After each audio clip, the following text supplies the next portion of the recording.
আসসালামু আলাইকুম। সুলতানা সিয়ামি কিচেনে আপনাদের সবাইকে স্বাগতম জানাচ্ছি। আমি সুলতানা। আশা করি সবাই ভালো আছেন। নিয়ে এসেছি আপনাদের জন্য নতুন একটি রেসিপি। আজকে আমি আপনাদেরকে দেখাবো বিটরুটের হালুয়ার একটি রেসিপি। আসছে শবে বরাত, সামনেই কিন্তু শবে বরাত। এই শবে বরাতে আমরা অনেক ধরনের হালুয়া খেয়ে থাকি, তাই না? আজকে আমি আপনাদের দেখাবো বিটরুট দিয়ে মজাদার হালুয়ার রেসিপি।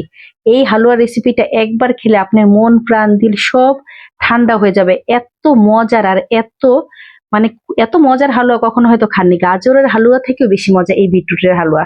চলুন রেসিপিতে চলে যাই। প্রথমে আমি নিয়ে নিচ্ছি দুটো বিটরুট। এটাকে আমি ছিলে এখন আমি পরিষ্কার করে যে গ্রেট আছে গ্রেটারের চিকন যে সাইডটা ওই সাইডটা আমি গ্রেট করে নিব। প্রথমে এটাকে ছিলে নিতে হবে। আর এই যে এই বিটরুটটা এটা কিন্তু একটা সুপার ফুড। এই বিটরুটে প্রচুর পরিমাণ খনিজ পদার্থ আছে। এই যে খনিজ উপাদান আমাদের শরীরে অনেক রোগ আছে, এগুলি ঘাটতি পূরণ করে, রক্ত স্বল্পতাও কিন্তু দূর করে, ওজন কমাতে এই বিটরুটের কোনো তুলনা নেই। অনেকের আছে হাই কোলেস্টেরল আছে, আবার অনেক উচ্চ রক্তচাপ আছে। উচ্চ রক্তচাপের জন্য কিন্তু বিটের কোনো জুড়ি নেই। আপনারা অবশ্যই বিটটা সব সময় রেগুলার খাওয়ার চেষ্টা করবেন। এটা কিন্তু জুস বানিয়ে খাওয়া যায়, ভাজি করে খাওয়া যায়। আজকে আমি আপনাদের হালুয়া করেই দেখাচ্ছি। হালুয়াটা কিন্তু খুবই মজার হয়। দেখেন আমি বিটটাকে সুন্দর করে একবার চিকন যে সাইডটা আছে গ্রেটারের ওই চিকন সাইড দিয়ে সুন্দরভাবে গ্রেট করে নিয়েছি। এটাকে কিন্তু এভাবে নিলে স্বাদটা ভালো হয় বেশি, তাই আমি এভাবে করে নিয়েছি। এখন আমি প্যানে যে বিটটা আমি নিয়ে নিয়েছি যেটা দিয়ে কুচি করে এটা এখন দিয়ে দিলাম। এটা আপনার ইচ্ছা করে বটি দিয়েও করতে পারেন, সমস্যা নেই, চিকন করে করে নিলে হবে। আর দিয়ে দিলাম এখানে 2 কাপ পরিমাণ দুধ। এখানে 2 কাপ পরিমাণ দুধ দিলেই হবে, এর থেকে বেশি কিছু দেওয়া দরকার নেই। আমি এখানে দুধ ব্যবহার করেছি স্বাদটা যেন ভালো হয়, তাই আপনার ইচ্ছে করলে পানিও ব্যবহার করতে পারেন, সমস্যা নাই, কিন্তু দুধটা দিলে স্বাদটা কিন্তু বেশ ভালো আসবে। আর অনেকে মনে করেন বিটে হয়তো একটা গন্ধ আছে, এটা হালুয়া মানে খাওয়া যাবে না, এটা সম্পূর্ণ ভুল ধারণা। বিটের যে একটা কাঁচা থাকতে যেমন একটা গন্ধ থাকে, যখন আপনি এটাকে হালুয়া বানাবেন, যে প্রসেসে বানাবেন এইভাবে যদি প্রসেস ফলো করেন আপনার বিটে কোনো গন্ধ থাকবে না, অনেক ভালো লাগে খেতে। আপনার বিশ্বাস করেন আমি যখন প্রথমবার বানিয়েছি তখন কিন্তু কেউ মনে করছিল ভালো লাগবে না, কিন্তু পরে যখন বানিয়েছি তখন কেউ ভাগেই পাইনি, এত মজার হয়। আপনারা অবশ্যই ট্রাই করবেন রেসিপিটি। আমি সেদ্ধ করার সময় কিন্তু অল্প হালকা একটু লবণ দিয়ে দিয়েছি যাতে ভালো সেদ্ধ হয়, তারপর ঢেকে একটু সিদ্ধ করে নিয়েছি। দুধ দিয়ে সেদ্ধ করে অল্প দেওয়ার কারণ হলো মানে 1.5 কাপ দিয়েছি, কারণ বিট থেকে কিন্তু একটু পানি ছাড়বে, তাই আমি একটু কম নিয়েছি। দুধটা একটু কম দিলে হবে। এখন দেখেন পুরোপুরি যখন শুকিয়ে আসবে দুধটা, যখন একটু থাকবে না পানি, তখন আপনি দুধটা যখন একবার শুকিয়ে যাবে তখন আপনি নামিয়ে নেবেন। দেখেন আমি যখন নামালাম তখন কালারটা দেখা যাচ্ছে হালকা একটু চেঞ্জ হয়েছে, কিন্তু এই কালারটা ঠিক হয়ে যাবে যখন ঘিয়ে দিব, তখন ঠিক হয়ে যাবে। এখন দেখেন আমি এখানে নিয়েছি 1/2 কাপ পরিমাণ ঘি। ঘিটা আমি একটা মাপের জন্য আপনাদের দেখানোর জন্য আলাদা করে নিয়েছিলাম। এখন এর জন্য কিছু ড্রাই ফ্রুট নিয়েছি আমি এখানে ব্যবহার করার জন্য। ড্রাই ফ্রুট গুলি আমি প্রথমে ঘি দিয়ে একটু হালকা করে গোল্ডেন ব্রাউন করে ভেজে নিব, যাতে ফ্লেভারটা অনেক ভালো হয়। আপনি নর্মালি ভাবে দিতে পারেন, কিন্তু ঘি দিয়ে যখন দিবেন তখন এই হালুয়ার টেস্টটা আরো অনেকখানি বাড়িয়ে দিবে। তাই আমি ড্রাই ফ্রুট গুলি সুন্দরভাবে হালকা করে ভেজে নিব। প্রথমে আমি এখানে কাজু বাদাম কাঠবাদামের যেই কুচিটা আছে এটা আমি সুন্দরভাবে হালকা একটু ভেজে নিচ্ছি। যখন এটা হালকা একটু হয়ে যাবে তখন এর মধ্যে কিশমিশটা দিয়ে দিবেন। এটা আপনাদের পছন্দ মতো দিতে পারেন, কেউ কম বেশি, এটা যার যার পছন্দ মতো স্বাদ মতো দিবেন। এটা আমাদের বাসায় মোটামুটি সবাই পছন্দ করে দেখে আমি দিয়েছি। আপনারা পছন্দ যদি না হয় অ্যাভয়েড করতে পারেন, অনেকের বাদামে অ্যালার্জি থাকে, নাও দিতে পারেন। সব ভাজা হয়ে গেছে পরে আমি তুলে রেখেছি। দেখেন আমি খুব বেশি ভাজিনি, হালকাই ভেজেছি।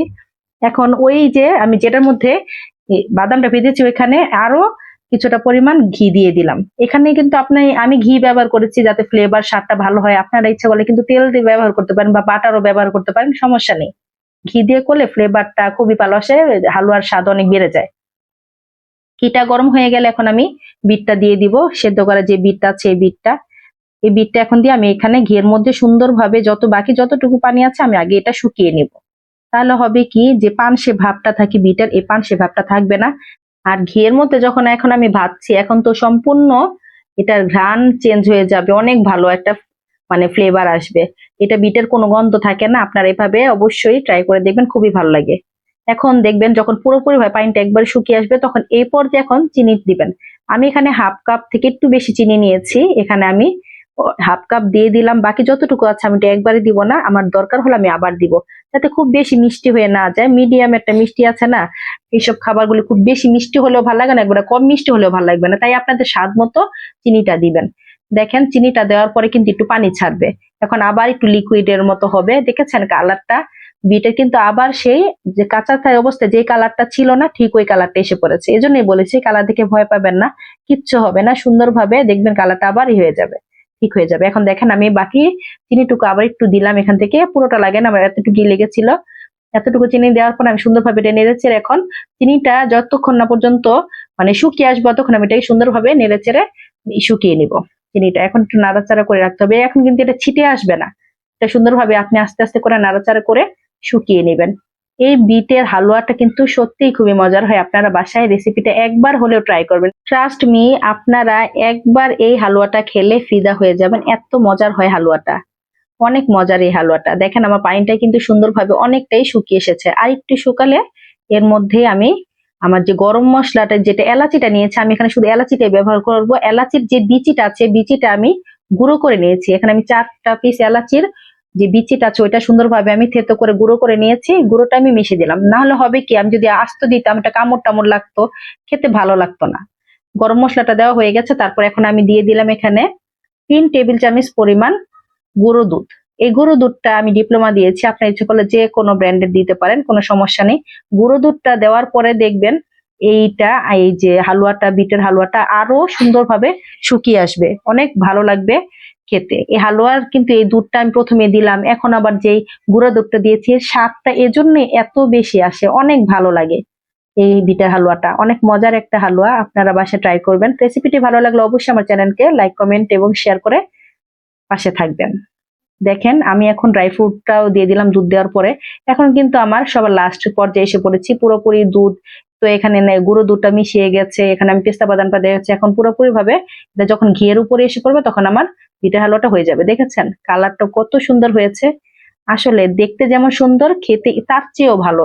আর খুবই একটা হেলদি রেসিপি, এই হালুয়াটা খুবই হেলদি, আপনারা বাসায় ট্রাই করবেন।